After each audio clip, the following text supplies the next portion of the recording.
All right. Good morning, good afternoon, everyone. This is my pleasure to welcome you in this webinar, in this KIX webinar. Today it is the second part of our series of webinar on learning disability, learning disorders. And I am very happy to welcome everyone. KIX is an initiative funded by the Global Partnership for Education and IDRC.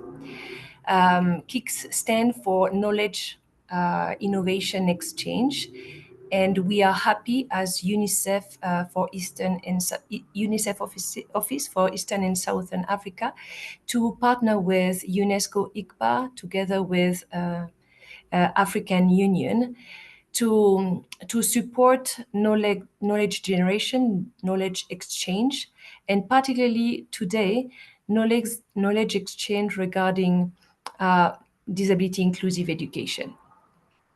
We are partnering today with a famous organization called Africa Dyslexia Organization, and they will be leading us with their high-level expertise and coming from all over the world. We have the chance to interact with a different audience and speakers. But for now, I would like to welcome our regional advisor for disability inclusion and children with disability in UNICEF office for Eastern and Southern Africa, Yetneberesh Mola, who will give us some opening remark. Yeti, if you can hear me, you can unmute.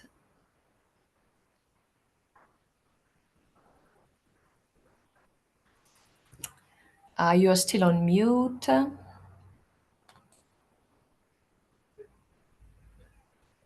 No, we are not hearing you.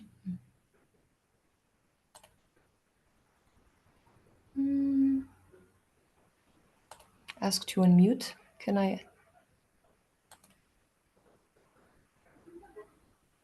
We are not hearing you yet. Veronica, can you help?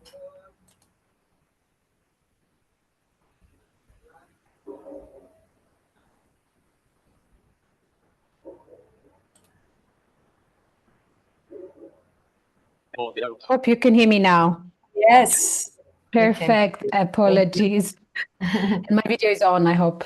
Yes, it is. Thank you. And thank you, Ellen. Thank you, colleagues, for joining. I am really honored to join this very, very important webinar where we are partnering with UNESCO as well as the GPE KIX-19, but also quite importantly with the Africa Dyslexia Organization. I think partnership is key in really reaching these children in our region, particularly in the Eastern and Southern Africa, but also anywhere else, because growing up as a child with a disability, I know how it's very difficult to succeed in life. And education is key in defining the future of any child and becomes more crucial in determining the fate as well as the survival of a child with a disability. It becomes quite difficult for those children with dyslexia, as their disability is mostly invisible. They're mostly being unnoticed, labeled as naughty, stupid, disobedient, and hopeless. But that's not what evidence is telling us.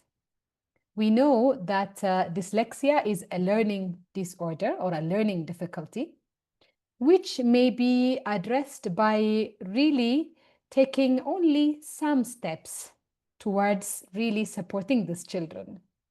And I would like to talk about 2 T's today in my opening remark, because I'm based in Nairobi, where the Kenyan tea is one of our big values that we sell for the rest of the world.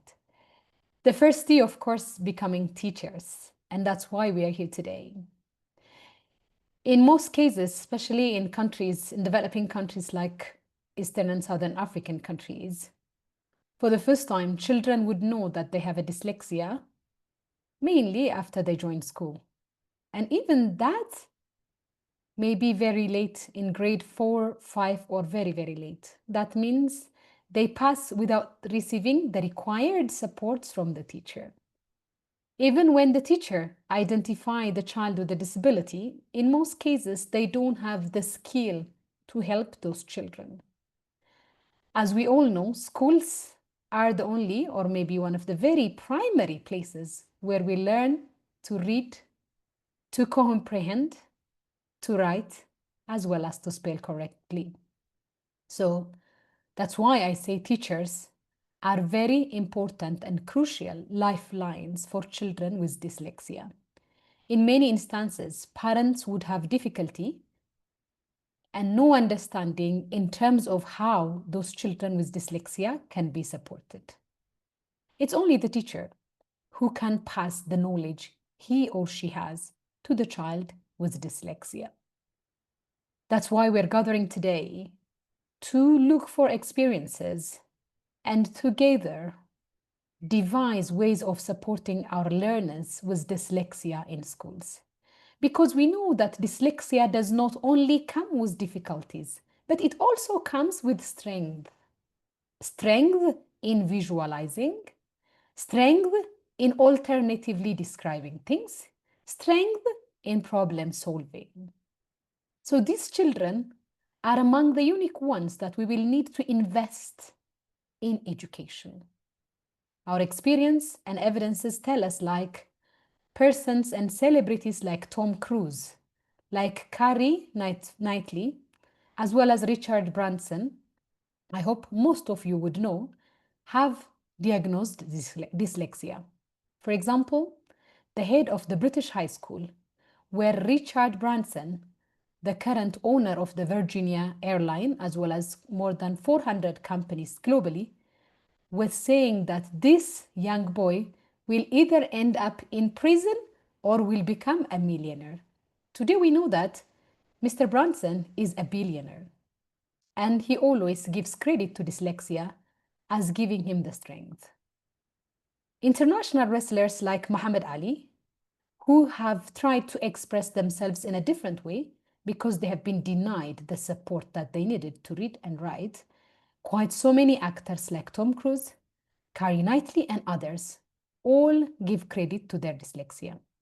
However, there are so many whom we have lost without being diagnosed, so we cannot for sure say that they had dyslexia.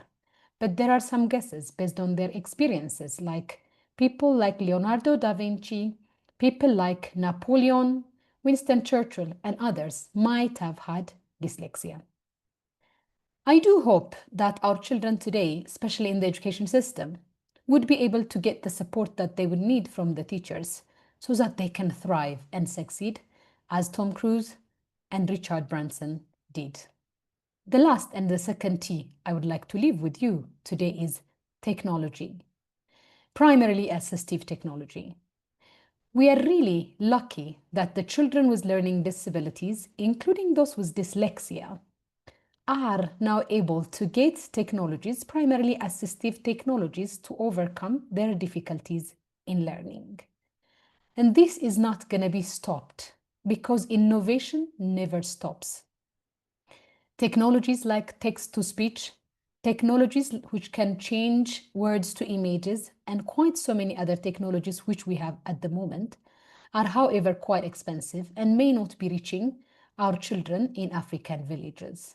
So UNICEF, UNESCO, and the Global Partnership for Education, as well as the African Dyslexia Organization and other stakeholders, would need to work very closely to bridge the divide on technology and ensure that our children with dyslexia have full access to meaningful and inclusive education through a full support from their teachers, as well as assistive technologies.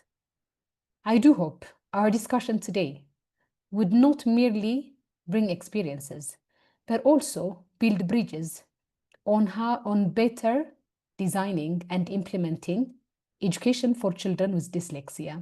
And I would like to thank all of you for being here and call on your active participation as we navigate together into this mostly untold topic. As we celebrate the Day of the African Child, I think it's quite important to remember those kind of children who have invisible disabilities and celebrate their successes to become our solution providers tomorrow. Thank you, and over to you, Ellen. Thank you so much, Yeti. This is always a pleasure to have you, and thank you so much for your inspiring words and for the 2T that you are leaving us, teachers and technology. Thank you very much, and thank you for also reminding us those role models that we see on TV or in big company holders who have actually made successful life while being dyslexic. Thank you very much. We know that you are called to other meetings. Thank you for having been with us. So I would like to now introduce myself. My name is Hélène Cron. I am education specialist at UNICEF Regional Office based in Nairobi, so for Eastern and Southern Africa. I have been leading the KIX-19 work within UNICEF and working closely with African Union and UNESCO IICBA in this KIX initiative. We will be together for 2 hours today. We will hand over the floor to the teams that Rosaline is leading from the Africa Dyslexia Organization. We are very happy to have them today. It is actually a growing organization, now becoming continental, and we are very happy that they are bringing this expertise to Africa and to African countries. And the idea is really to have them supporting more countries so that policies can more and more take into account children with dyslexia, particularly in school and in education policies. After this presentation, we will happily also open the floor for question and answer, but also for audience colleagues who want also to share their experience on how they have been involved in supporting teachers teaching children with dyslexia. We would like it's the spirit of the community of practice that we are managing, having like presentation, technical content that is delivered, but then really hearing from also audience about their own experience in their country and how what challenges they are facing and what success they would like to share. This is part of the learning experience, the learning exchange that we would like to have today. So we have set this meeting for 2 hours because we feel that we with an hour and a half is always a bit short. So if we need more time, we can go until 2 hours. This is it. I would like now to hand over to Rosaline Kieré-Nate for her presentation, maybe presentation of her team, as well as her presentation also. Rosaline, over to you. Thank you so much, Helen. Hello, everyone. Greetings to you from wherever you're joining us from. We are so excited to partner with you, UNICEF, GPE KIX, African Union, and all other stakeholders that are involved to be here today. And especially for me, it's exciting moment for me because I am dyslexic. I started reading at the age of 17. And so you can imagine my struggles and challenges in life. So imagine walking into a classroom every day where the words on the pages never make sense. No matter the words that you see, the learning that you try. Imagine you're smart, you're capable, full of ideas, but every test and assignment never makes sense. And they tell you you're lazy, you're uneducable, and you learn slow. Across Africa, these are the stories of millions of us, because dyslexia is stated 1 in 5. But how can we support our learners when our teachers, who are even capable, don't know how to support them?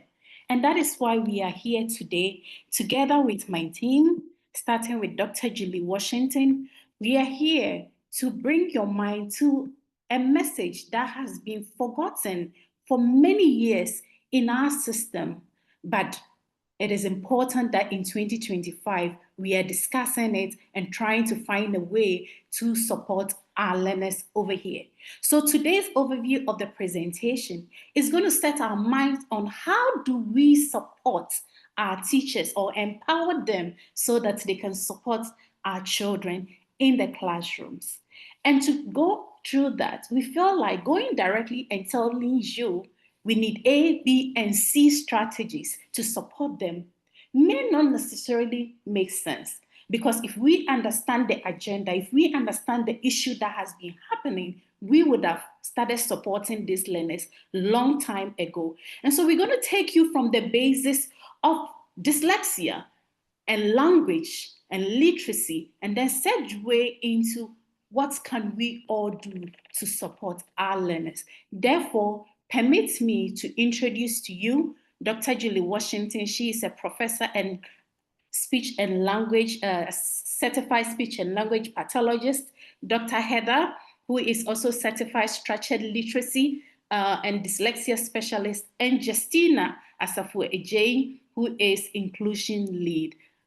So our flow of presentation is going to be from the definitions of dyslexia, the reading brain, oral language varieties, understanding dyslexia, and recommendations for ministries of education and development partner. And so I will end here and give the mantle to Dr. Julie Washington to take us through her presentation. Thank you very much. Thank you, Rosalind. I really appreciate the opportunity to participate this morning. And so I will start by talking about the neurology of reading and dyslexia, and then talk about language also. So whoever is controlling the slides, we can go to the first slide.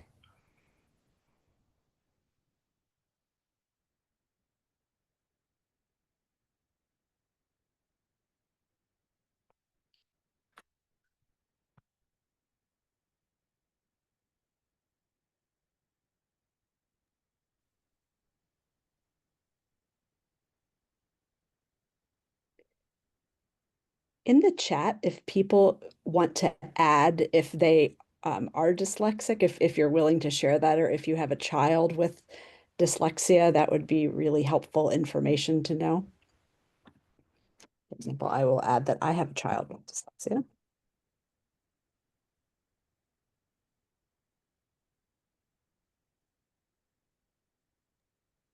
Dr. Julie, are you able to see the slide?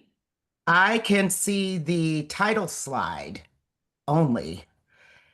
And while we are figuring out our technology, I will say that I do not have dyslexia, and I do not have children with dyslexia, but I am a speech language pathologist who is interested in the development of reading in children growing up in poverty, and how language supports or negatively impacts development. And I was very interested to hear the introduction, because my own work with children growing up in poverty has shown us that for those children, having dyslexia becomes a burden and a barrier to learning that they have to work really hard to overcome.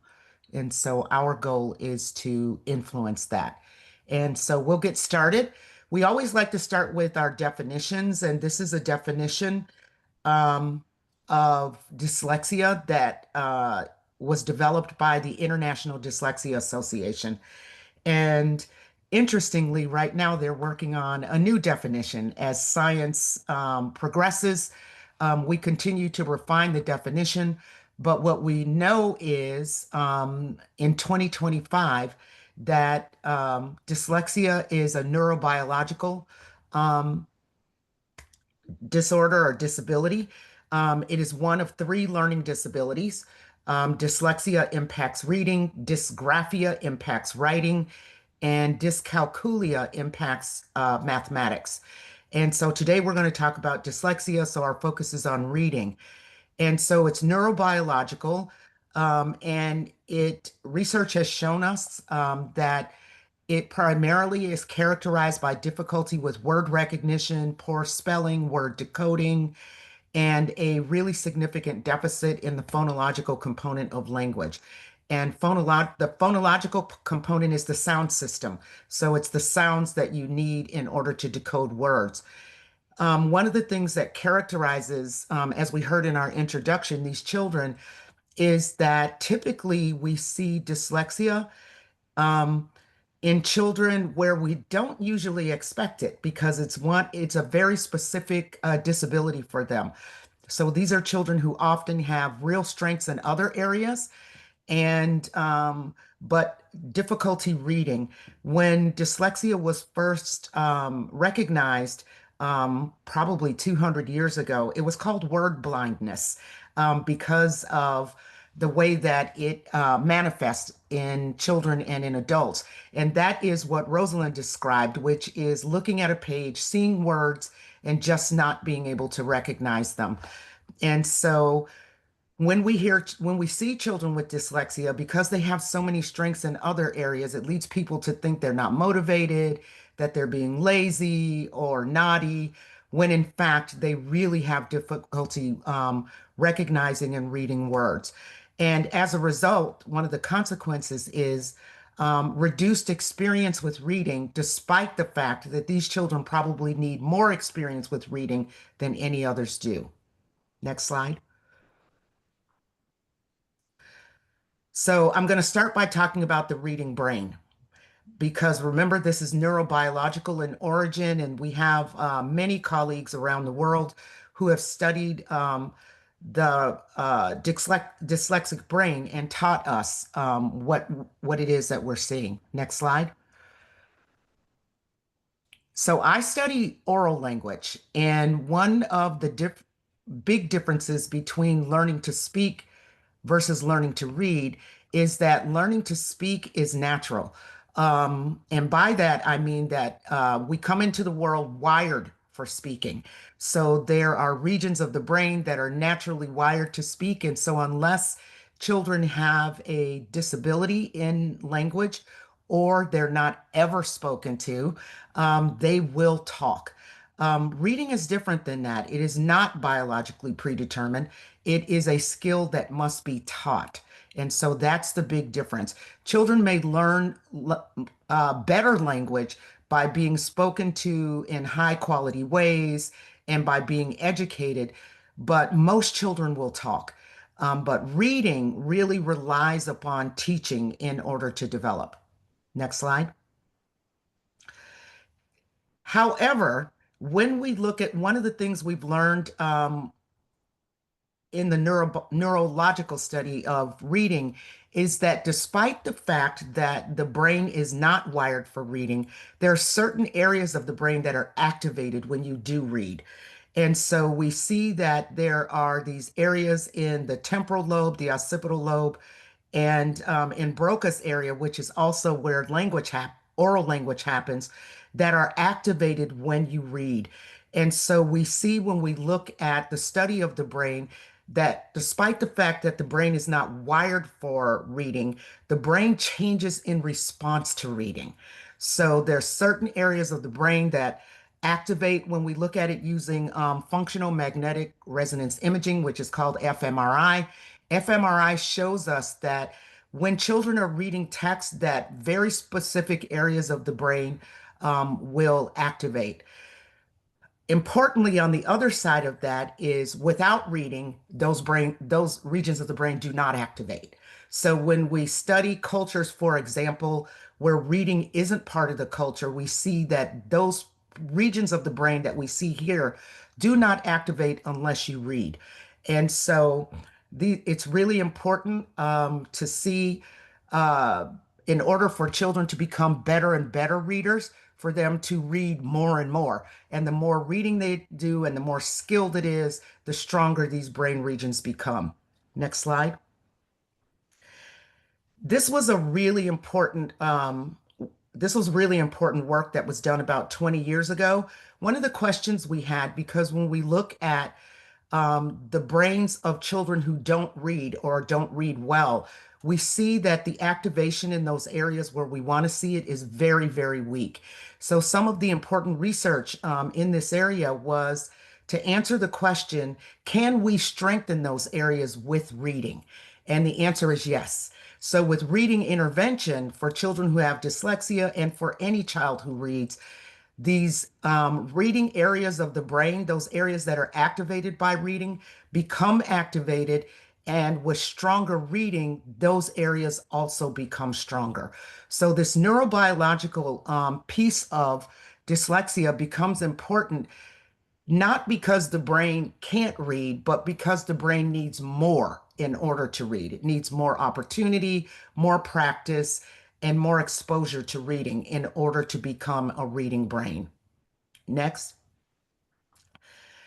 And in my own area, I'm very interested in how language impacts what happens with reading. And we understand and have understood for quite some time now that reading is a language skill. And even the word analysis piece that we talk about with dyslexia, that phonological piece, is a domain of language. It's one of 5 domains of language. And it's only one of the important ones for learning to read, but it is the most important one for getting access to reading. So in order to read, whether you have dyslexia or not, you have to break the code. And by the code, we mean written code. So learning to read, Perfetti and Moran in 1995, this is my favorite definition of reading because it is so simple and it is what is happening for children. Learning to read is coming to know how one's own writing system works. The child has knowledge of language already. It's the writing system that must be learned. How the child's writing system encodes his or her language. So when children come to school, they already have oral language, and they have to figure out while they're in school how their oral language system maps on to the written system. And that is learning to read.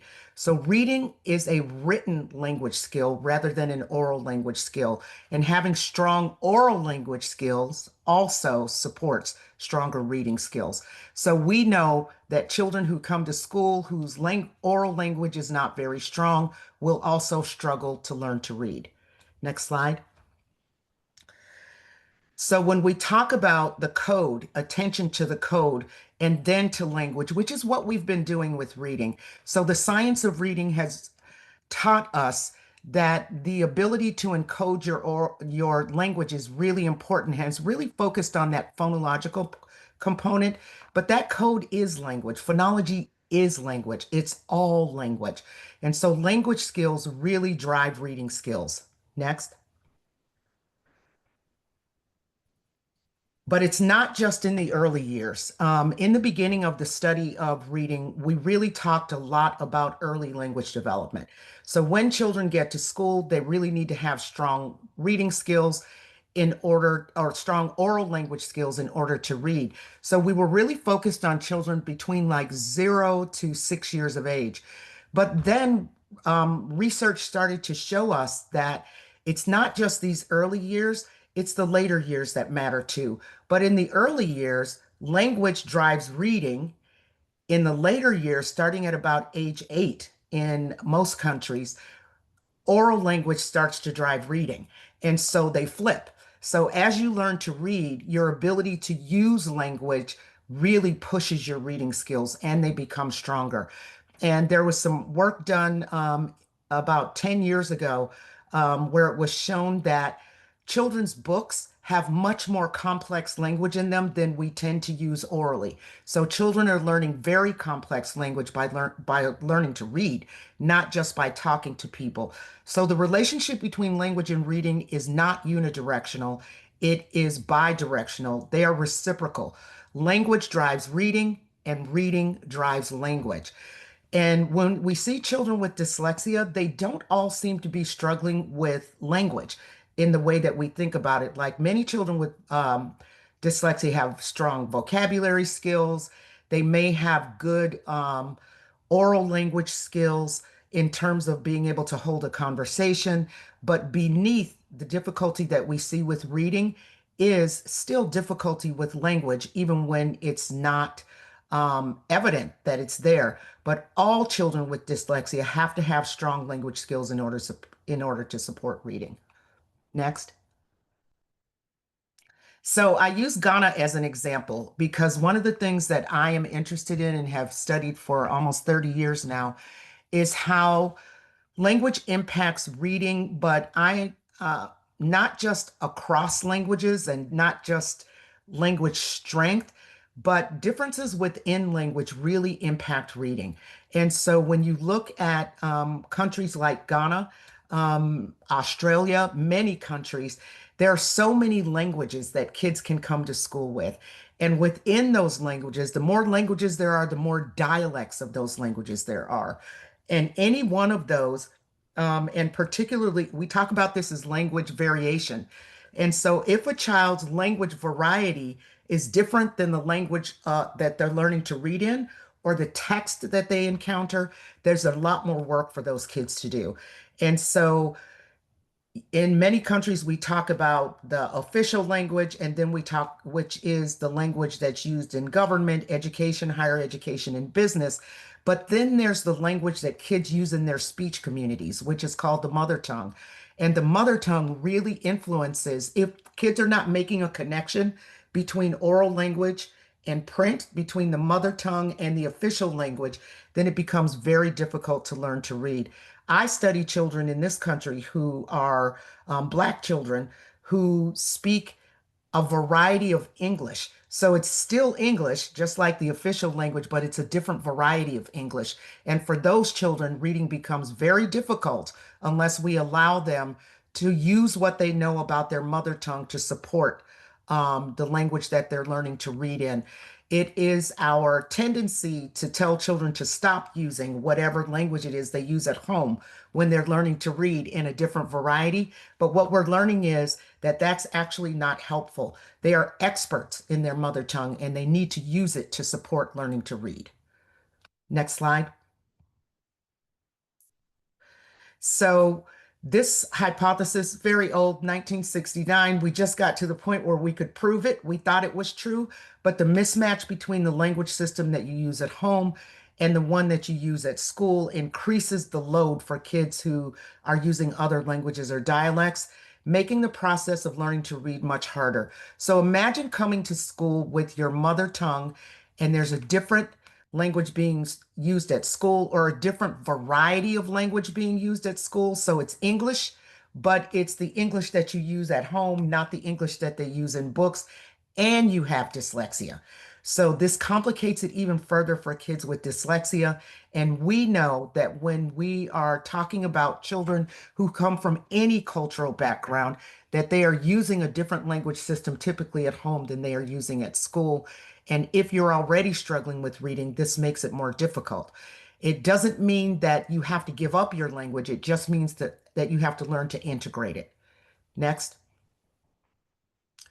So this is about language variation, and it says to us, we're learning this over and over again, that when these varieties impact these language-based skills like reading, it means that we as teachers have to pay attention to the language that kids are bringing to school if they're going to be proficient readers, writers, and spellers.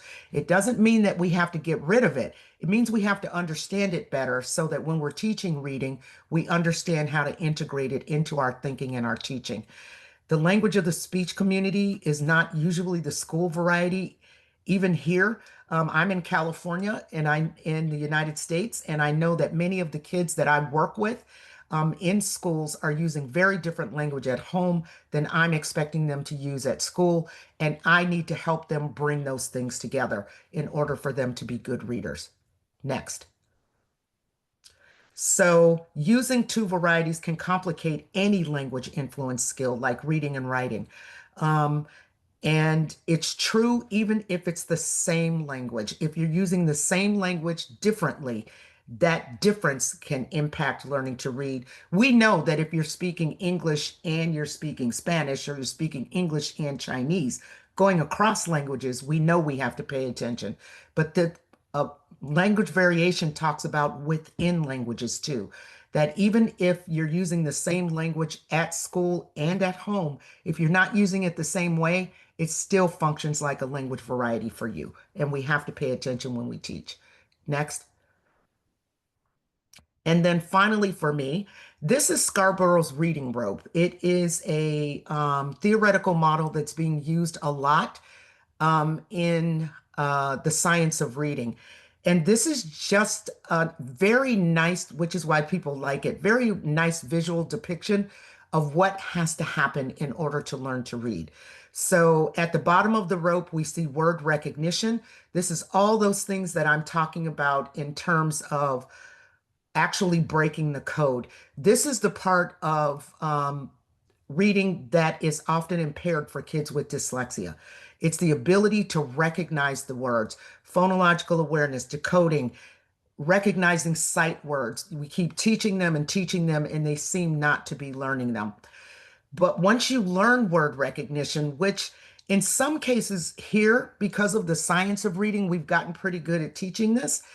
But what we're learning is that if you don't teach the first part at the same time, which is language comprehension, vocabulary, the structure of language, that oral piece of language that maps onto words, if you don't also teach that part, at the end, we end up with kids who can't comprehend what they read.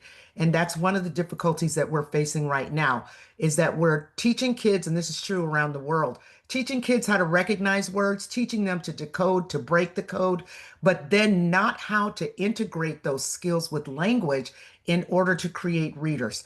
So what I see in my own work is a lot of children, especially Black children, who are learning to read words, but then they're not integrating it with what they know orally. And so they learn to read words really well, but they still can't read books and still can't understand what they read. So the reading rope shows how we start out with these individual skills, which we tend to teach in school, individual things that kids need to know. But what we're not helping kids do is to braid those things together like this rope, to integrate them so that they become automatic and strategic readers, and at the end become skilled and fluent. And so as we're thinking about how to address dyslexia, we encourage you to pay attention to the entire set of skills that kids need to learn, and to focus explicitly on helping kids to integrate them. We thought in some of our teaching that if we taught these word recognition skills, that automatically kids would know what to do with them. And the reality is they do not. That both parts of the rope and the skilled integrated part actually need to be taught, and it needs to be taught explicitly. How do you do that? One of the things that, and it's not just by teaching skills, it's by giving kids access to books, the opportunity to read books, and the time to learn how to read them. And so this access, opportunity, and practice become really, really important. Otherwise, we do not see skilled reading. And so from the very beginning, we need to be focused on all of these elements. And with children with dyslexia, they need even more time, more opportunity, and more practice than children who are going to learn to read a little more easily. And now I turn it over to Dr. Heather. Perfect. Thank you for that amazing coverage of language and dyslexia. I want to be keep timing top of mind. Helen, how much time do we have left? I would say in total, let's say 25 minutes, 30 minutes. Perfect. Max. Perfect. Thank you. And Dr. Washington covered some things that I was going to talk about, so I can go through those more quickly. So I'm going to, first of all, I have to back up and just say, as the mother of a dyslexic child who suffered greatly and whom we almost lost, I think, a couple times, I am really emotional and grateful for all of you being here today and being curious about this topic. You, just by doing so, are going to fight for children and change children's lives who you don't even know. So thank you very much. I'm going to try not to cry. So dyslexia is difficult to perceive, right? It's not an intellectual disability. It's not a physical disability. And so this can make it sort of confusing because these tend to be, bright, otherwise very typically functioning kids. Next slide. So I want to talk just briefly about the prevalence of different disabilities. So as you can see, the disabilities that are listed above dyslexia they're what we would call low incidence but very high impact disabilities.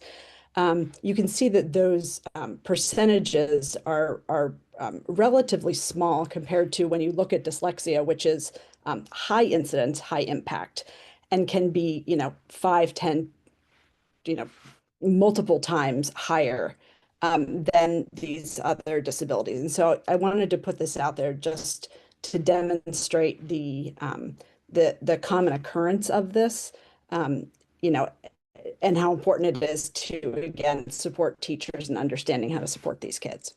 Next slide.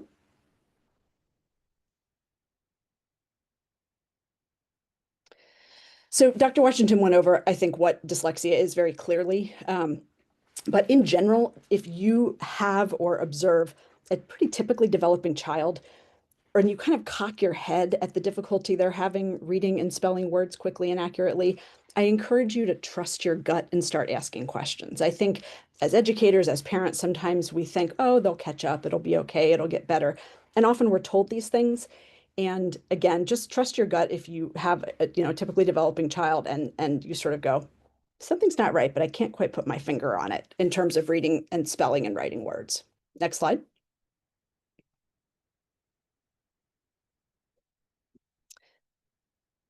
So there is a lot of misinformation out there about dyslexia. A lot of people have kind of talked about this. It's not caused by a lack of intelligence or focus. I really want to highlight that it's also not caused by the amount read to or by a child. As Dr. Washington mentioned, reading does improve language, and those, reading and language develop as a result of each other. But often parents are blamed for not reading to their children as a cause of dyslexia, which is simply not the case. It's not outgrown. We treat it with education. We don't treat it with medicine. It's not more prevalent in boys than girls, and it's not simply seeing letters backwards. Next slide. So as Dr. Washington mentioned, dyslexia is a language processing difference that can actually be seen in brain imaging. So when we put someone who is a skilled reader in one of these imaging machines and someone who is not a skilled reader, we can actually see what's happening in the brain and the parts of the brain that are not being activated. We now know that dyslexia is hereditary. Not all people in a family will develop it. So you might have a grandmother and then it skips parents, but then the grandkids have dyslexia. And so family history and understanding family history around reading can be really helpful. The treatment for dyslexia is instruction. And I think it's been made clear from the brilliant dyslexic people who presented today that with the right instruction, people with dyslexia can become, very strong readers and writers and really access their education successfully. Next slide.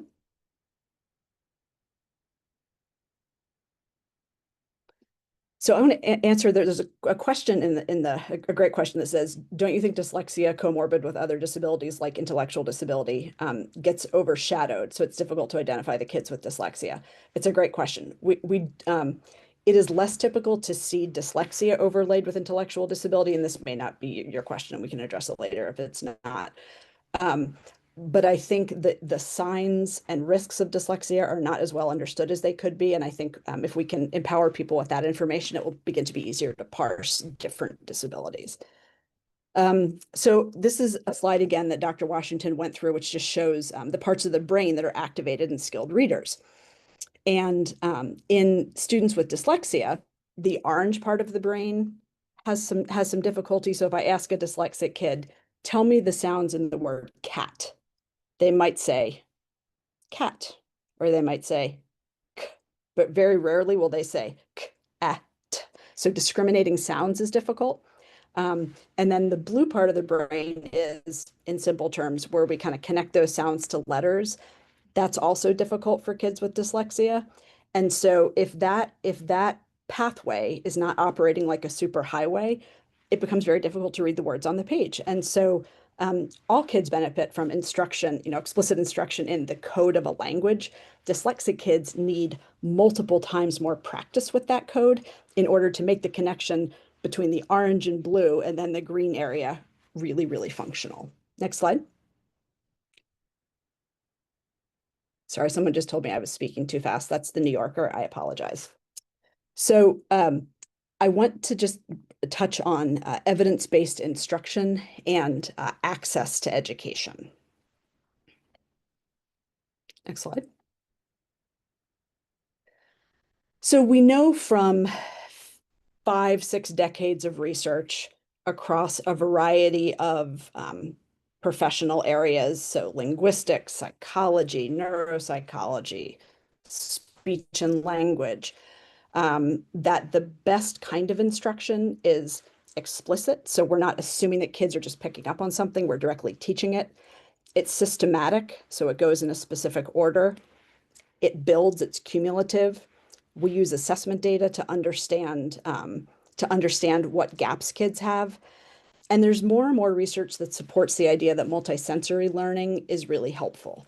So for example, if I were trying to have a child distinguish between 2 different spelling patterns, I might have them jump across a piece of tape, depending on the spelling pattern that they hear, that they see. I might have them stand at a board and write in really big letters. The letter is A, the sound is A. The letter is A, the sound is A, because we're now finding that, using all of our senses can really help learning stick. Next slide.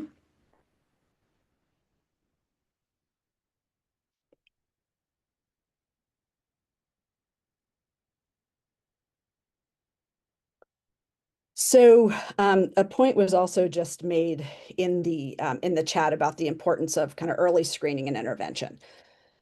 We can share a very detailed list by age with the organizers of signs of dyslexia, kind of in different age groups that they can share out with you. We can really identify dyslexia as early as age 5 in terms of just risk factors from family history and also from behaviors that a child does before they even start to read. Teachers need to understand the structure and rules that govern a language and to be able to teach them explicitly, as we talked about, and in a multisensory way. And then also with a consciousness toward language, like Dr. Washington talked about, making explicit connections between the home language and what's being discussed and taught at school. Next slide. So now we're going to get into assistive technology and supporting students. So my question was, what do neurodiverse learners and footballers have in common? They need a level playing field. I want to encourage you to think about assistive technology and accommodations as leveling the playing field. They're not unfair. They are simply providing children abilities to get words and numbers off of the page and back onto the page without their disability getting in the way. So I encourage you to think about it like glasses or hearing aids, something again that allows children to get words and numbers off the page and back onto the page. Next slide. So some assistive technology costs money. Some accommodations don't cost money. There are inexpensive ways to do all of these things. The one thing I would ask you to do, I'd like to take 30 seconds. If you happen to have a pencil and a piece of paper handy, if you don't, no worries. If you happen to have a pencil and a piece of paper handy, put your writing instrument in your non-dominant hand, so the hand you don't normally write with. And if you're ready, I want you to try to take notes on the one sentence I'm about to say. Dyslexia is not an intellectual or physical disability.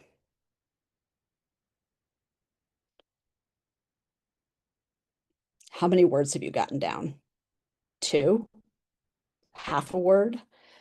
Did you feel like your brain was so focused on just forming the letters that you couldn't even focus on the content that was coming out of my mouth? Right? So if you did that, you kind of feel what it feels like to have, ideas in your head that you're trying to get onto paper, but something that you don't have control over is preventing you from doing that. So it's not a perfect example, but it just kind of gives you that feeling of, oh, I can't do this, but I know I can, but I can't. So empowering students with technology that allows them to speak answers is really helpful. Giving students an opportunity to give you answers orally instead of having to write them down is helpful. In math, for example, it can be very challenging for students with dyslexia to transfer, words or symbols off of a board onto a page. So, for example, just giving a child math problems that are worked out so that they can focus their cognitive energy on your good instruction, that can be very helpful. Next slide. I'm not going to go through these. These are just specific examples of assistive technologies that you can refer to later. Next slide. And now I will turn it back to my amazing colleagues to go over the roadmap for Ministries of Education and Development Partners. I want to first say that we are, all of us, available and at your service if you want to do deeper dives into any of these topics. Rosalind? Thank you so much. I will hand it over to Justina. Justina, go ahead. Thank you. Thank you so much. So we've gone through what is dyslexia and hopefully gained a really good understanding of the intricacies that exist within dyslexia and how to spot it and some of the tools that can support us in the classroom. And we're now going to look at what do we do with that next? How do we make this actionable? What does that look for us in our present places of work and in our departments? And so it starts from leadership. Leadership in terms of ministries of education, government leaders, policy writers, and those who are the decision makers. We start from a point where we have to understand and recognize the importance of supporting teachers who support children with dyslexia. So that comes in fast. It's about recognizing dyslexia and related learning disabilities and providing the appropriate training for teachers. Unless you equip teachers with the knowledge, with the skills, and with the strategies that they can employ in a direct way with the children they are working with, policies are literally words written on a paper that exist only for those that have written it. The idea of policy is that they empower and they direct and they give a framework which to work. So establishing partnerships among the coalition of the willing, it's really important that people have a commitment and a desire to want to engage in this dialogue and this process and want to implement strategies and practices that directly impact the learning experience of children in their classrooms. There has to be a commitment to developing and funding a comprehensive literacy policy. As we've learned so very well in this webinar, it's not just about reading frequency, it's not just about providing literature, it's also about explicit instruction and how we deliver that and empower our young learners to engage in the journey of learning to read. We have to have a policy framework that is implemented, it's sustainable, it's engaged with, and we have to be able to measure the impact. The significance of all that we do can only be truly realized when we understand the impact of the delivery and we can see the distance traveled for our students. So priority step 1 is recognizing dyslexia and related learning disabilities. I hope from this webinar, you have gained some real insight into dyslexia and you have been able to address some of the assumptions and some of the myths that exist. So it's important to be able to recognize dyslexia and related learning disabilities in order to deliver an inclusive education policy. That means that all people from university literacy faculties to pre-service to in-service teachers should have screening, should have training about dyslexia and how they are able to screen and profile learners to be able to provide tailored intervention. No two dyslexic people are the same. So having an ability to identify and create personalized learning for students is absolutely critical. And in order to just wake up as a teacher and suddenly realize, oh, right, this is how I deliver explicit instruction. Training is going to be absolutely key to ensuring that that happens. And that can only happen when it's data-driven. We need to know how many of our children are struggling, how many of our children are dyslexic, and what systemic changes we need to have in place to make that happen. So who can join us on that journey? Who needs to be part of that coalition of the willing? It's us as Africa Dyslexia Organisation as a lead partner. We are positioned and set up ready to work with all organisations and stakeholders in implementing the strategies and the resources and the systems to support our dyslexic students and those with related learning differences. It's our policymakers, it's our university faculties in designing the training that goes out. The beginning stage of learning to become a teacher, it's really important that you're allowed and afforded those opportunities to really explore how children learn and the effective ways of supporting their learning, and what you do for children when barriers to learning exist and how you overcome them. Engaging with literacy and language experts so that we truly do have an understanding of how language is formed and how the formation of language impacts the ability to read and understand what is being read, and to be able to translate that into information that is then shared through the work that is done. Educators being at the forefront of this conversation. Educators are the one career grouping that produces all professions in the world. So they have to be at the forefront and in the center of all of these discussions. Working in partnership with parents and students is key. As I said, each dyslexic person presents differently and has different needs. So being able to understand and hear the experiences of individuals really helps to inform the conversations that are taking place. And building a community so that people no longer feel isolated and feel like they are the only ones that are experiencing these challenges. Having a community that understands, that empowers, that advocates is absolutely critical. So how do we do that? We need to develop and fund comprehensive literacy. We need to have policy on trainings, we need to have research, and we need to have interventions that are data-driven, that are evidence-based, and that really support the empowerment of dyslexic students and students with other related learning differences. So that looks at your instruction materials. Are they accessible? Can all students effectively use them in order to empower their learning and drive their learning? Are there early screening and intervention processes available? Is it widely available? Is it widely known? Is it advertised? How accessible is it? Is there assistive technology that can support the learning experiences of our learners who are struggling with reading? What does that look like, and how do we implement that, and how do we use it? Many of us need support on how we can bring assistive technology into our classrooms.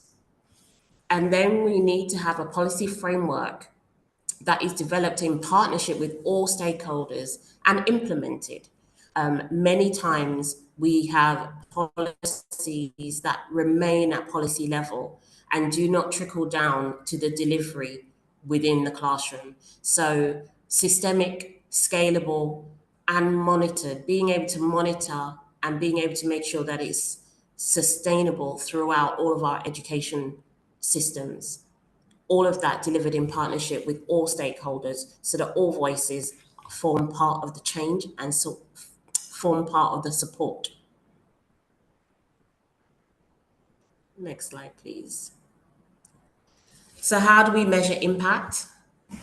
It's the role of the teacher, the role of the student, and the role of the policy.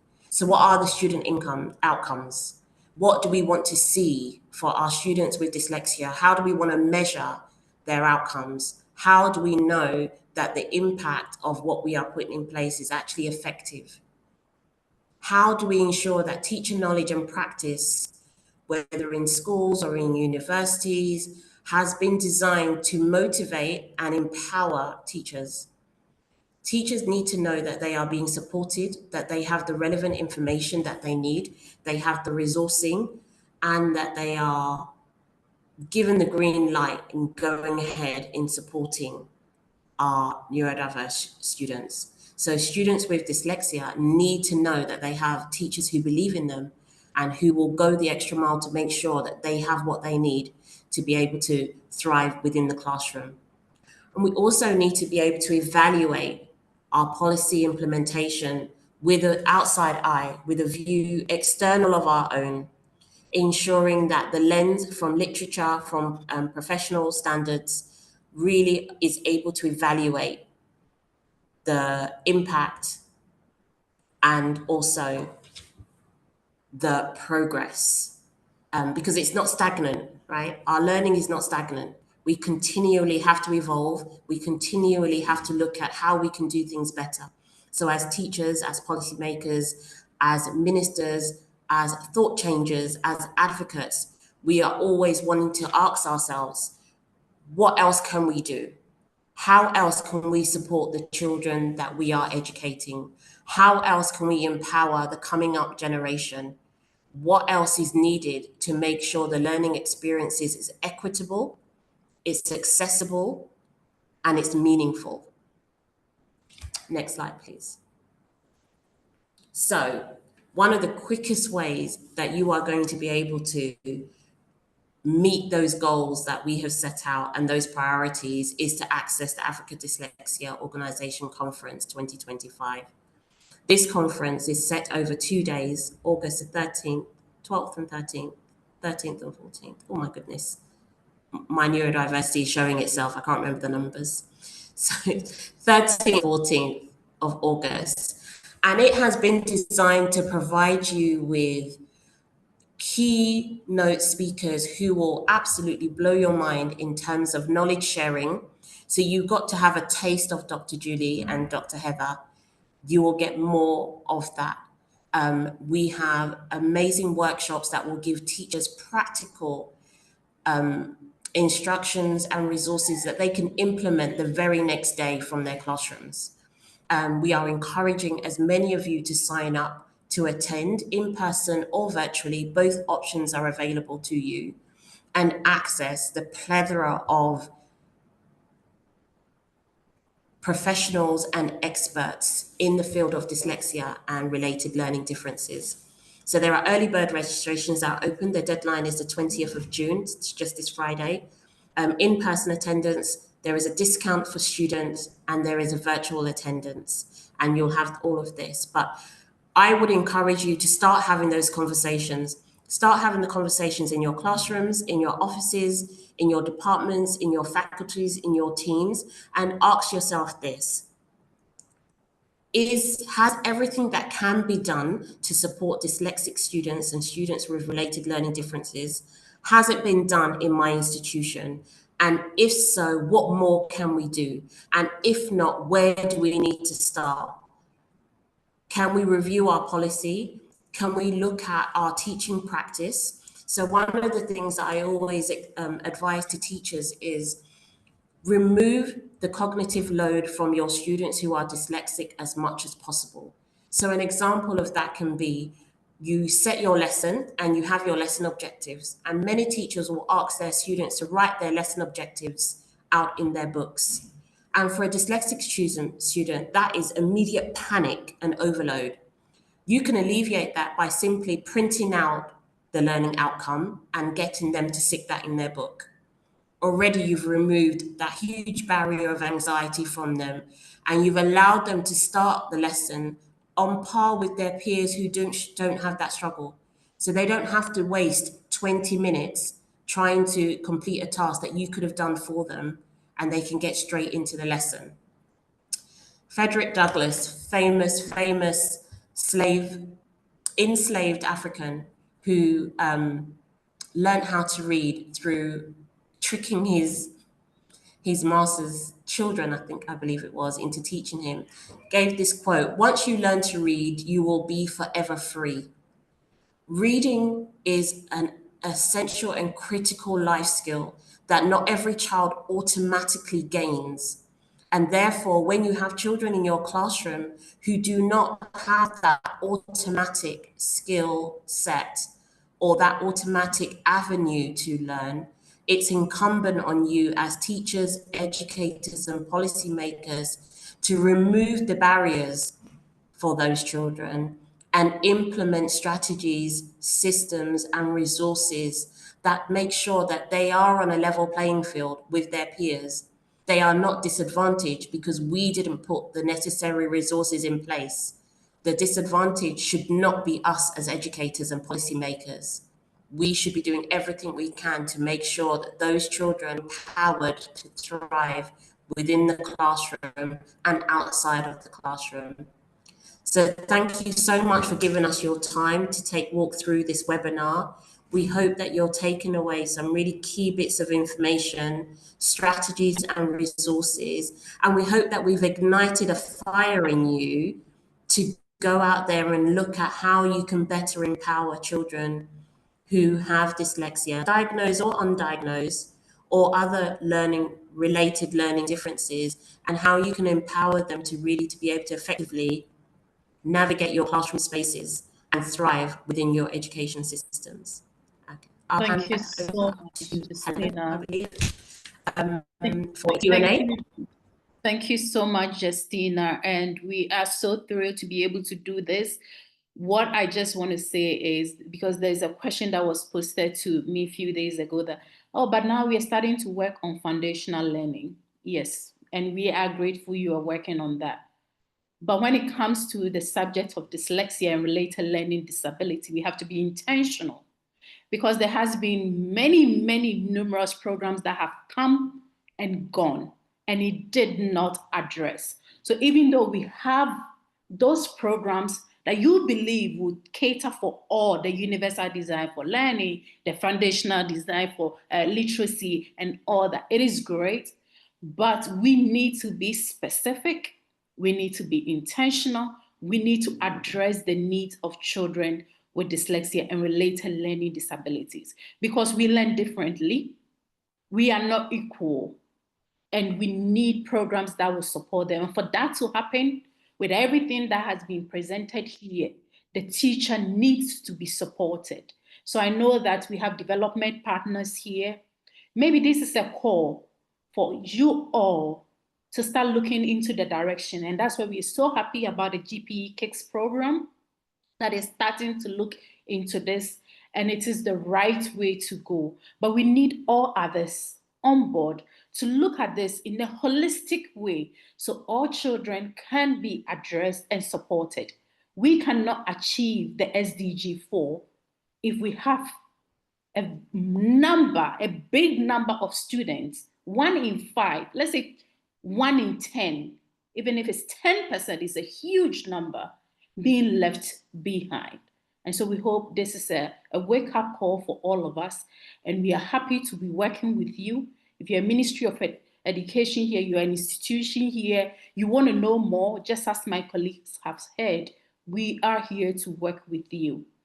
Thank you for your time and your participation. Over to you, Helen. Thank you. Thank you so much, Rosaline, and thank you to all of you, all of us, all of you guys, Julian, Eva, Justina, and you, Rosaline. You have brought an amount of knowledge that, you know, is actually amazing. And I feel it when I look at the chat. There are so many questions, and I feel that also maybe lots of clarification to bring, but you have already responded to quite a number of them. Thank you so much. So I will hand over to my colleague Veronica to handle the Q&A. But what I would like to say is that we have two types of, you know, intervention that we would love to, you know, to have. Of course, question and answer or comment, but also because we are in this KIX webinar, KIX community of practice, we would like also countries that have been part of any intervention or part of designing education policies related to children with dyslexia or designing teacher training programs, supporting teachers of children with dyslexia. We would like to hear also from you. Any challenges, successes, we would love to do that. I know that we have someone from Ghana who would love to also come in. I don't know if she is online. In case we can even start from from there with her, but would like to hand over to you, Veronica, for dealing with this session. Over to you, Veronica. Thank you so much, Len. So I can see Rhoda is not online at the moment. We have Christopher, who works directly with Miss Rhoda, so maybe you can. So maybe Christopher can start and then we can proceed. Thank you. Welcome, Christopher. Thank you very much, Veronica. Can you hear me? Am I very audible? Yes, we can hear you. Right. No, thank you very much for the very insightful, webinar discussing about children with dyslexia. I think it's really a great thing because we have really neglected this kind of learning difficulty for a very long time, and it has caused a lot of children, dropping out of school, not having interest in education. And as Rosalind said, if we are not intentional about them, we are going to struggle to achieving the SDG goals. So yes, my name is Christopher. I am education specialist with UNICEF Ghana, and I work closely with Rhoda. UNICEF has been working with government of Ghana to strengthen its policies and strategies to ensure the implementation of an inclusive education program.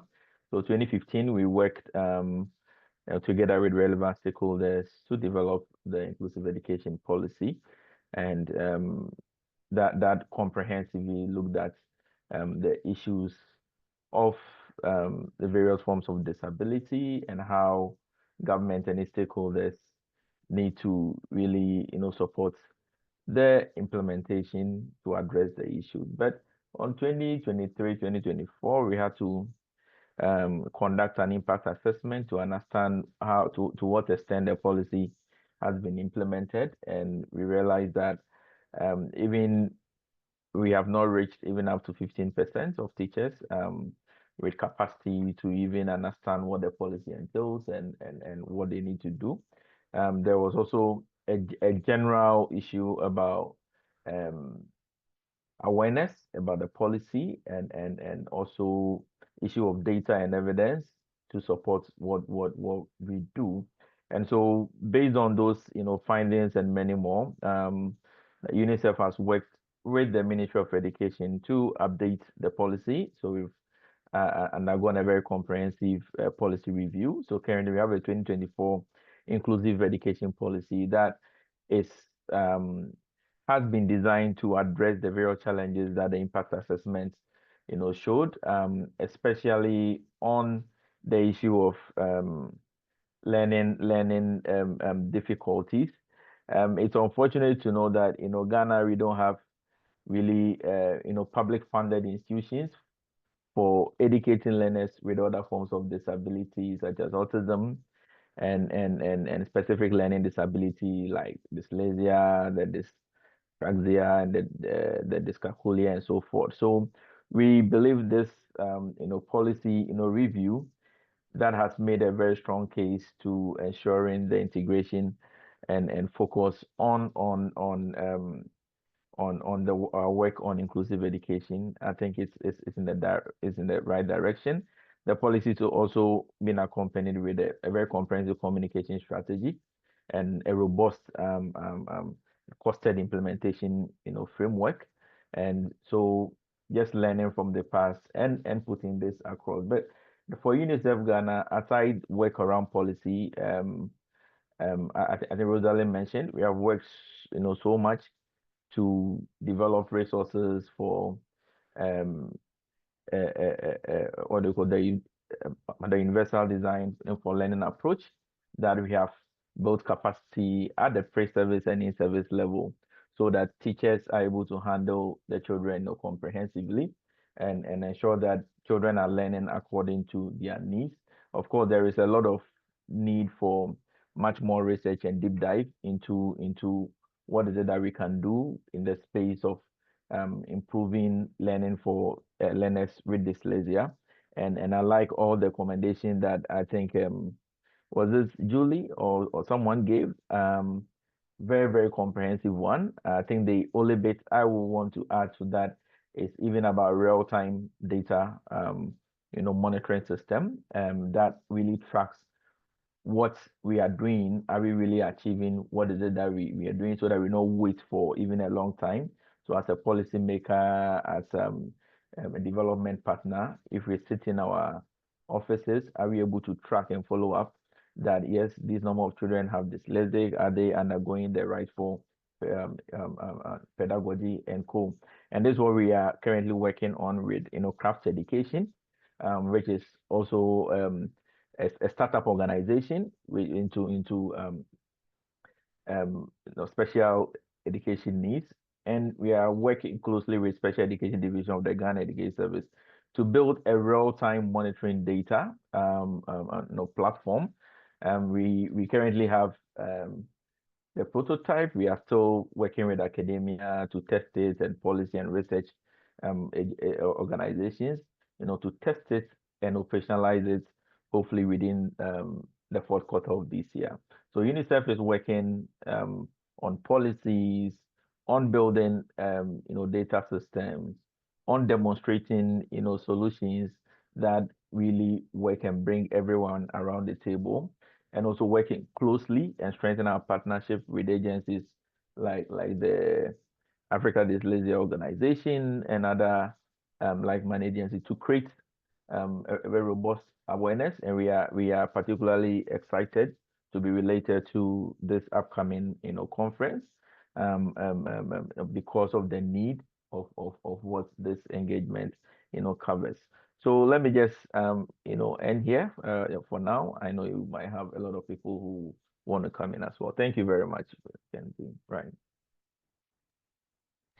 Thank you so much, Christopher, for that insight from the Ghana office. Now I would like to open the floor. I can see one hand is up. So we're going to start with Lefta Kwaning. Maybe you can unmute and share your question. And the panelists will be here to answer.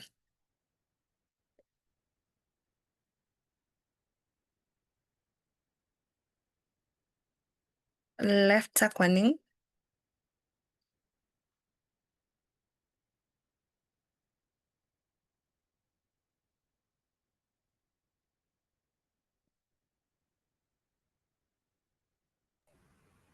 I hope this person is able to unmute.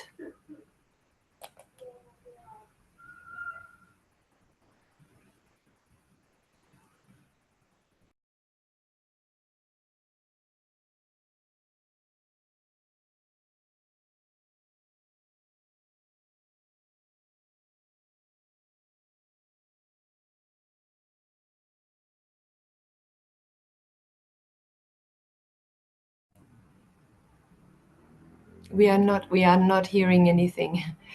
Not sure whether. Maybe we could move to the questions that are in the chat, and maybe Rosalind could help us in responding to some of the questions that have been asked, and also providing clarity. I'm happy, Rosalind, if you'd like me to. I'm sorry, Veronica, I'm happy to. I sort of have a list of them. Would you like me to read them, and then whoever would like to address them, is that okay? Sure, yeah. Okay, does that work for you, Rosalind? Yes. Okay. So I first want to go back to one that I thought was very on point and really interesting, which was, I think, lacking culturally and linguistically appropriate tools for early identification of dyslexia, and of course, trained professionals in the area, are challenges in developing countries. What do you think? Dr. Ali from Ethiopia. And I know this is really in Dr. Washington's focal point of her research, so I'll ask her to answer that. So this is not just a problem on your continent. It is a problem everywhere. And it's actually my research focus. is trying to develop culturally and linguistically appropriate assessments, especially, and also interventions. And so, one of the mistakes that we have made, I think, as scientists and practitioners, is developing instruments and tools that work well with only one population and then taking them and applying them to other groups and then being surprised that they don't work. And so I know that's been a major problem for us. And the American Psychological Association, the APA, calls it weird science. And I talk about it a lot. And it's the acronym WEIRD: Western, Educated, Industrialized, Rich, and Democratic. And so those countries make up only 12% of the world's population, but 88% of the research participants. So almost all the research comes from those countries like Australia, the United States, the United Kingdom, New Zealand, and we take that information and we apply it to populations, to families, to communities that it doesn't apply to.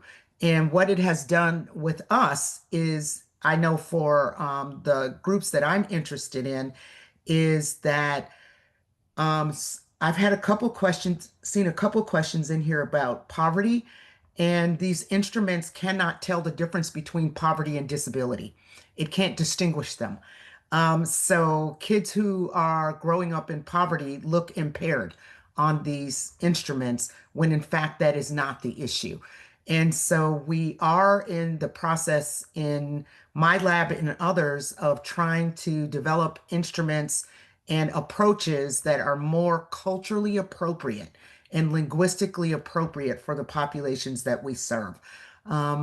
Because what we have learned in my own work is that the instruments that we might use with Heather's son to identify dyslexia actually don't work for kids who are growing up in poverty or who speak different varieties of a language, which is what I'm focused on. And so as we're thinking about developing instruments, one of the things that it teaches us is that we cannot necessarily use the instruments that are available without interpretation. It doesn't mean you can't use them at all, but you have to pay attention to whether the outcomes really apply to the kids who are sitting in front of you.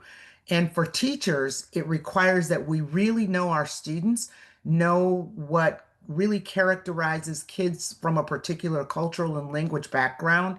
And so when we see instruments that are saying that these kids are really poor at something, and we know they have strengths in those areas, don't believe the instrument. Trust your professional judgment and use your professional judgment if you have to use these instruments. Because while we're developing other things, we are stuck using what's available.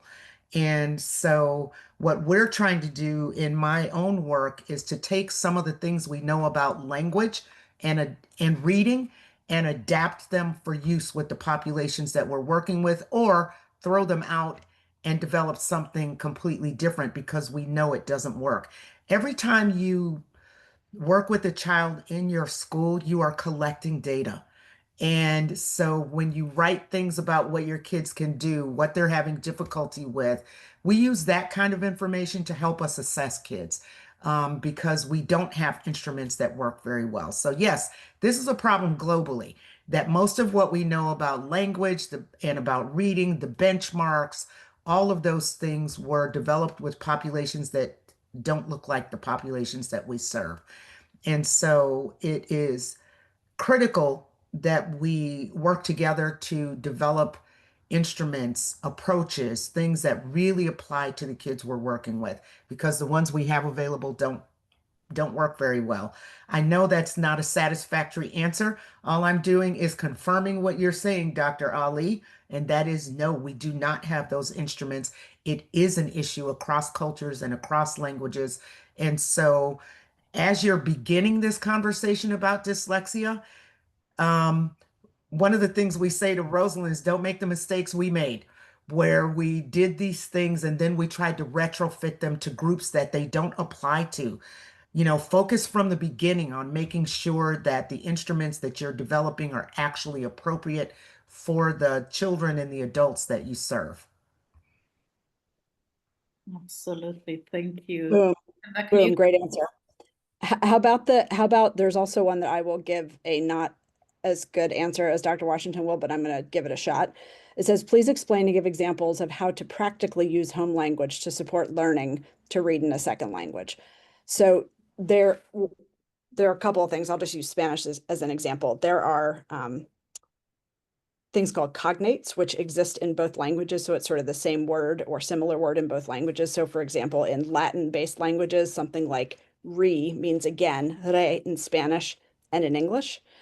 So we can use those as bridges. There are always also common sounds among languages, and Dr. Washington will do a much better job explaining this than I, but there are always common sounds among languages. And so identifying what those are can help a child bridge from one language to the next as we're trying to help them with the code. Dr. Washington?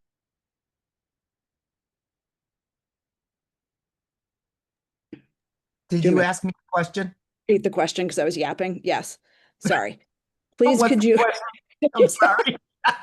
Well, that's me. Please, could you explain or give examples of how to practically use home language to support learning to read in a second language? One of the things we've learned about using the home language is the best thing you can do as a teacher is don't interfere. And because the kids figure it out themselves, actually. But what we usually do is try to keep them from using it. And what we've learned is that if we do not interfere, that kids automatically use the language they know to support the one they're trying to learn. And they use it to support learning. We did this actually in a study last year where we have kids who are using a variety of English that is different from the one that's in books. And typically we try to make them switch. And Justina used the term cognitive load. And what we've learned is that when kids are trying to learn how to do something hard, like reading, and you tell them you can't use what you know to learn this new thing, then it makes learning that new thing so much harder. And so what we said instead to these kids was, you can use language the way you always use it.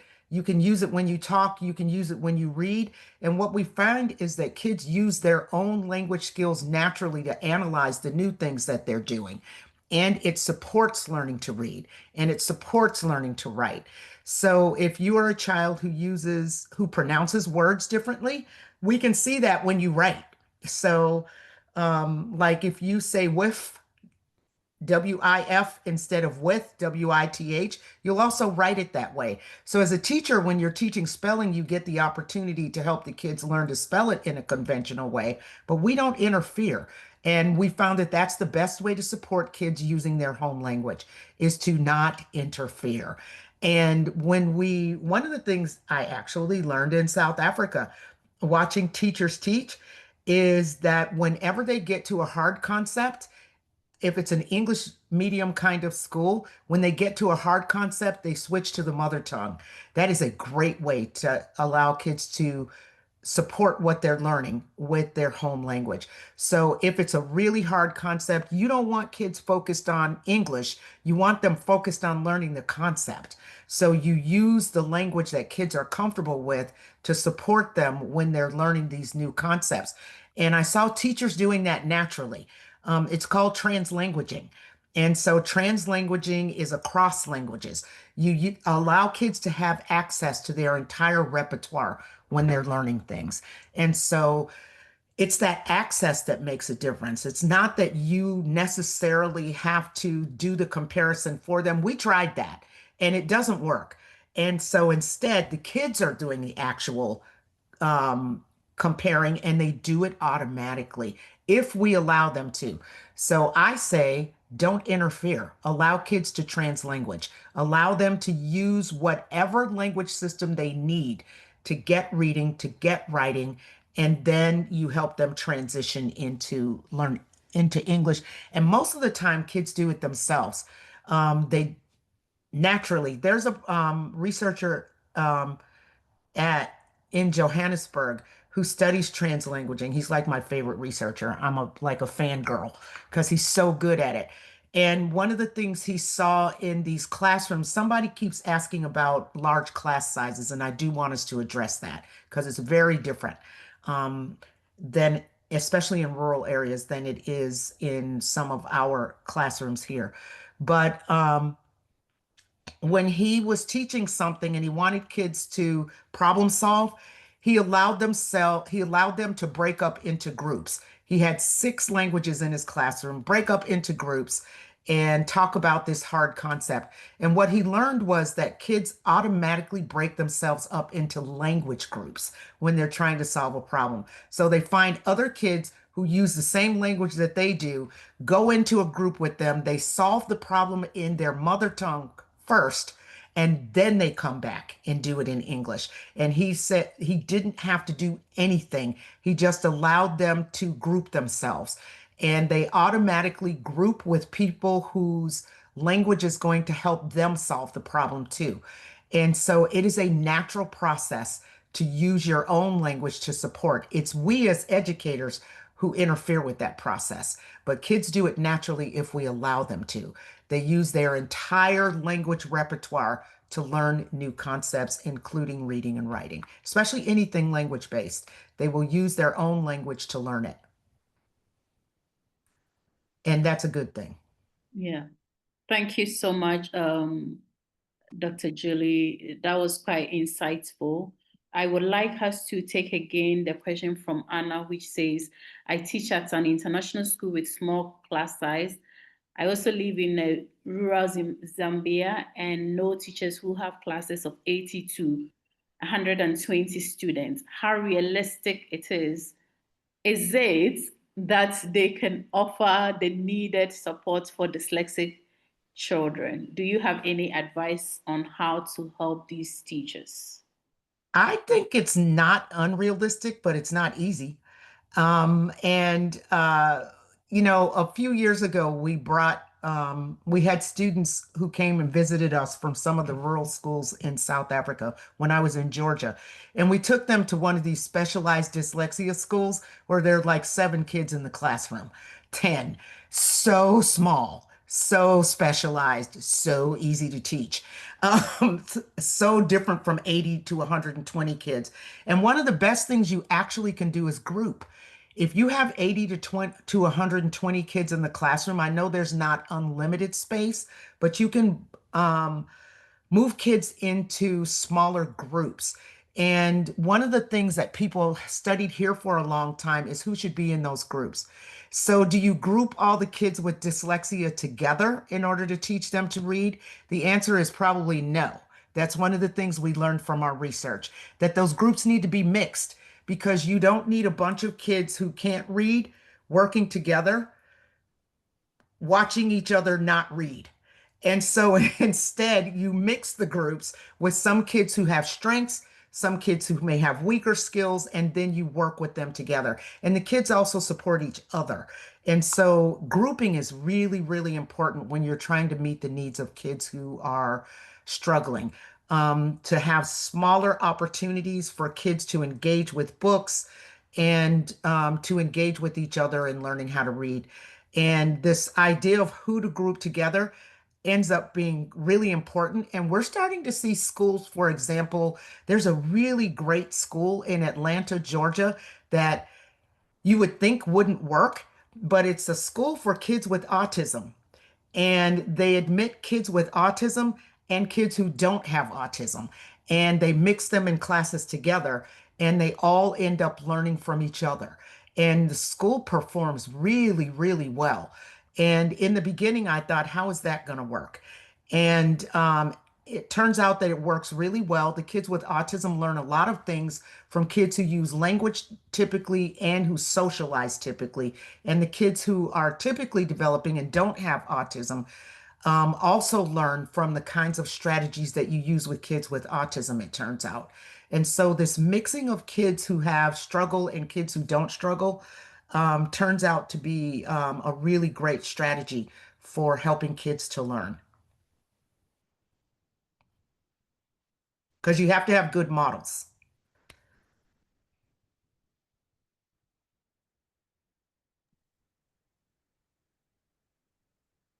Okay. Heather, you can go ahead.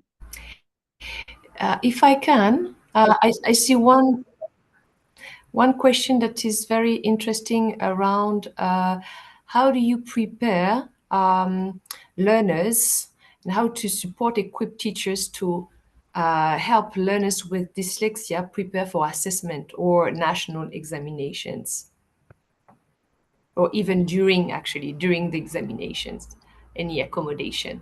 Thanks. This is where, Julie, you want to take it, or? Yeah, go ahead. You can go ahead and start, because Your answer's just going to be better, and then I'm going to be embarrassed, so you should start. you're not going to be embarrassed. Okay. One of the things that Heather talked about leveling the playing field. That's why you need to talk about this, because one of the things that we see in schools a lot with teachers is they think that by helping kids who need help, they're giving them an unfair advantage. And it's not fair. It is fair. It's unfair not to do it. That there's nobody who would ever think that it is unfair to give a child who is deaf a hearing aid.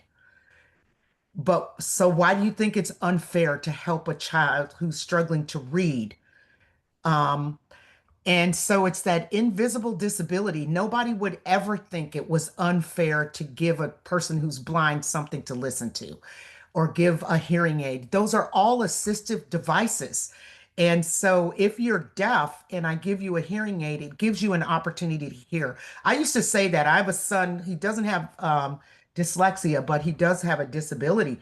And he couldn't remember things, and so he would lose everything, but he could never lost his phone. So I said, let's put the information on his phone. And they said, well, kids aren't allowed to have phone in school. I said, well, but the phone is not for him to call people. It's an assistive device for him. And they said he can't have it. And my response is, well, then nobody can have hearing aids. Nobody can wear glasses. Nobody can do any of those things, because those are all assistive devices. And we believe that they're okay for some things, but not for other things. But if you cannot read, or if you struggle with text, allowing you to listen to it, doing it out loud. One of the adaptive things we do with assessment is that if you're someone who struggles with text, then we give you the test verbally. And that way you can respond. We can tape your responses. We can write your responses down. That is adaptive for someone who can't read. And is that fair? Of course it is. It levels the playing field for them. It doesn't force them to take something that they're really weak at and use that to try to show you what they know. One of the things I'm interested in is performance versus competence. So what you can do versus what you actually know. If you don't adapt the assessment, you never know what kids actually know. You only know what they can do with reading, which is usually nothing. And so it shows what you learn from that is what kids don't know instead of what they do know. And the goal of an assessment is to learn what kids do know, not just what they don't know. So adapting is not unfair. It's actually necessary, and it is more humane than forcing kids to struggle through something that you know they're not going to get. Yeah, So and this is my answer. Yeah, and this is really a very important policy issue, because if you don't have a policy that you can point to and say, this needs to be done for this kid, it's very difficult to get it done. And so, given how gating the exams are, in terms of access to other education, things like, if people want examples, have it be untimed. My son took some American tests that are very gating over 3 days, right? Having it be untimed. He needed a paper copy for math, because for him, copying the problems from the computer to the paper was was difficult for him. So a paper copy for math. Having someone either read aloud the test to him, and depending on who does it, that can be better or worse than having, speech, text to speech. And all of these things, as Dr. Washington pointed to, just allow the kids, again, let's remember, to get the numbers and words off of the page, and then what they know back onto the page, right? Whether it's oral, or typing if they're good at keyboarding, but that in my experience, that has to be in policy. in order for kids to actually get that on these big national tests. That's just critical. Does that respond to the question, Helen? And I want to say in response to Dr. Ali again, with this culturally linguistically diverse issue, is that speech to text or text to speech, where you talk and you have the assistive device actually do the writing, doesn't work if you have an accent or you speak a different language than the one that was used to train the device. That's also one of the things we're studying, that when you are a child who speaks with an accent, doesn't work. It's so inaccurate. It types things that you didn't actually say, or it erases the things that it didn't understand, which is really problematic. So those devices are not being trained with the languages and the accents that people are actually using. So in your own countries, in our own countries, as we're developing these new devices, we have to make sure the true language and the true accent is being used to develop the devices so that when kids are using them in the classroom, they actually are accurate. It's so, in the United States, in the southern United States, like Alabama and Georgia and Mississippi, those places, they have such a strong accent. And the kids get so frustrated because they use these devices. Then the device writes something that they didn't say. I didn't say that. That's not what I said. And so it ends up not being really useful.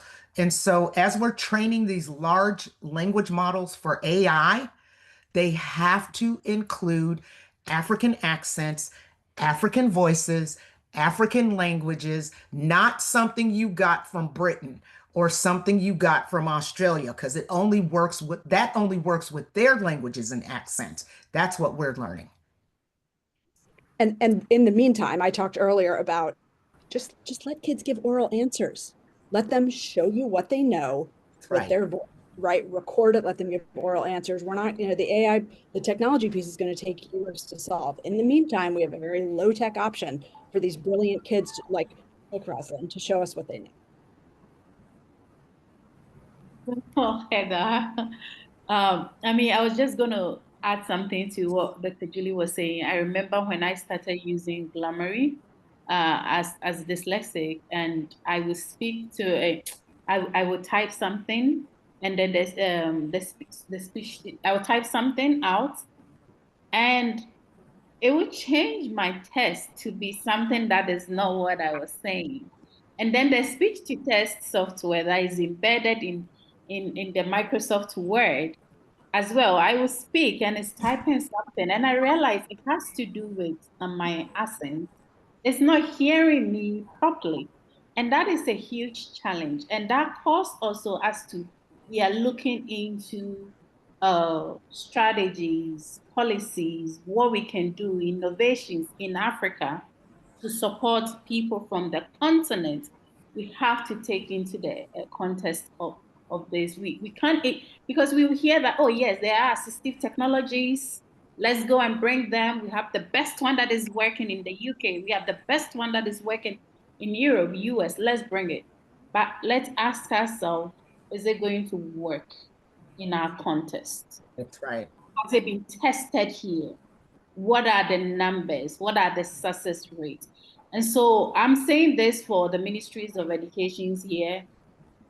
Don't just jump at anything you hear because they say, yes, AI is here, assistive technology is the best. It will support the learners. And so you go and invest huge money in it, and it doesn't work. For those of us who are also from tech background and stuff, and we're looking into thinking about innovative ideas on the continent, would you start thinking about things like this developed by our own people to support our own people? That is an area of opportunity we could also start thinking about, because to date, I will speak, even ChatGPT, and I realize it's still getting my thoughts wrongly. And so I just wanted to add that too. Somebody asked me for my email, and I can't type for you. Sorry, Change my name so you have my email address. on the screen. Dr. That's Ross. good. Helen, please, sorry. you can take over. I just wanted to add before we move on from the accommodations. Go ahead. Hello, can you hear me? Yes. Yeah? No? Okay. For the teachers that are in the conversations talking about accommodations, what I found is a lot of teachers do not understand or do not know that they can actually advocate for their students for accommodations when it's assessments that are external outside of the institution. And you just need to write a letter from your institution explaining the barriers to learning that your child, your student is experiencing and making a request of what the accommodation should be. I know in Ghana we actually have policy that supports that, but many teachers don't know. And I imagine that across Africa, we have policies that support accommodation. Because teachers don't know, they don't advocate for it. But extra time, our students need processing time. So being able to request for extra time within an exam or a formal assessment, but also applying it yourself in your classrooms, understanding that if you give an instruction, you need to give a period of time for the young person to process what you are saying before they can act on it. And when you put them into a formal assessment, the anxiety level, 5 minutes processing time, they're going to need 20 minutes processing time because their anxiety levels are higher. And also, students are not given enough opportunity to practice within formal settings. So they don't actually have practice time of what it looks like to have a timed assessment in a silent room. And so then when you put them into those formal assessment, they're anxious because they're not familiar with it and they don't know how to navigate it necessarily.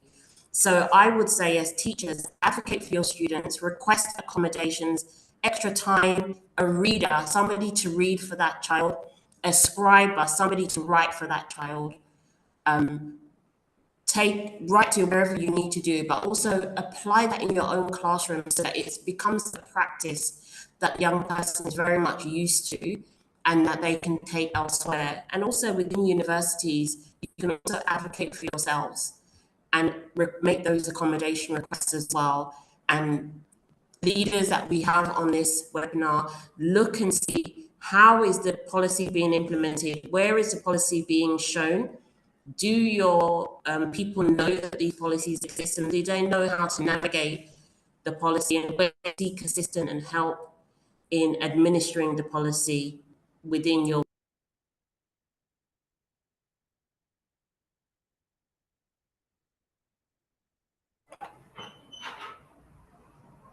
Thank you very much. I think we are approaching the end of this webinar. Just coming back to maybe you, Rosaline, or either or Justina or Julianne, if you want to add anything that maybe questions that you have seen on the chat, a last word before we can close. It has been an amazing time we have spent together. We felt very privileged. Please, any of you, if you want to share any last word, over to you. Yeah, I think we will.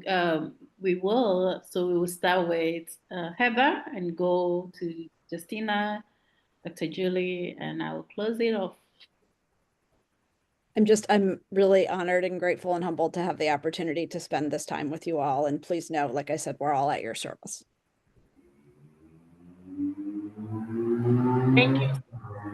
Thank you so much for the opportunity to be involved in this webinar. I think it's really important, especially as new policies are being developed in countries, to pay attention not only to the successes in other countries, but the mistakes that we made and try not to make the same ones. And we did some things really well in the United States, and some things we just didn't do well. And a lot of them are related to culture and language. And we're a diverse country that has treated research like everybody's the same. And so hopefully that will be something that as you're developing your policies, you'll think about all the different people that they have to apply to, both in cities and in rural areas and from different language backgrounds. Justina. Awesome. Yeah, I just want to echo that thanks. It's been such a great webinar and so insightful. Thank you very much for the opportunity. And I just want to give all teachers encouragement who are on the platform. The fact that you're engaging in this conversation speaks volumes about your commitment and your desire to support the children in your classrooms. So keep going.